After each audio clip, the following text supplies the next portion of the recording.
أعوذ بالله من الشيطان الرجيم.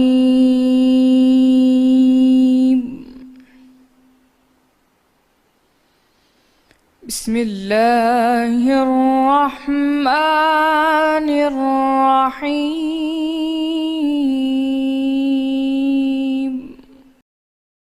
آپ کہیے کہ میں تمہیں صرف ایک بات کی نصیحت کرتا ہوں کہ تم اللہ کے لیے دو دو اور اکیلے اکیلے کھڑے ہو جاؤ، پھر غور کرو۔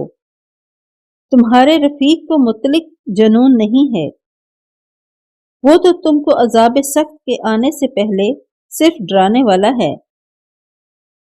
اب کہہ دیجئے کہ میں نے تم سے کچھ صلہ مانگا ہو تو وہ تمہارا، میرا صلہ اللہ ہی کے ذمہ ہے اور وہ ہر چیز سے خبردار ہے۔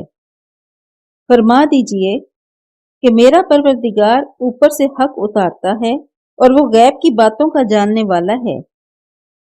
کہہ دیجئے کہ حق آ چکا اور باطل نہ تو پہلی بار پیدا کر سکتا ہے اور نہ دوبارہ پیدا کرے گا۔ فرما دیجئے کہ اگر میں گمراہ ہوں تو میری گمراہی کا ضرر مجھی کو ہے، اور اگر ہدایت پر ہوں تو یہ اسی کے طفیل ہے جو میرا پروردگار میری طرف وہی بھیجتا ہے۔ بے شک وہ سننے والا اور نزدیک ہے۔ اور کاش تم دیکھو، جب یہ گھبرا جائیں گے تو عذاب سے بچ نہیں سکیں گے اور نزدیک ہی سے پکڑ لیے جائیں گے، اور کہیں گے کہ ہم اس پر ایمان لے آئے، اور اب اتنی دور سے ان کا ہاتھ ایمان کے لینے کو کیوں کر پہنچ سکتا ہے؟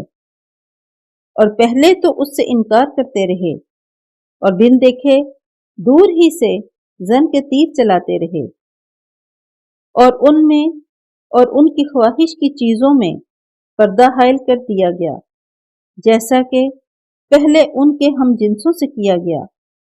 وہ بھی الجھن میں ڈالنے والے شک میں پڑے ہوئے تھے۔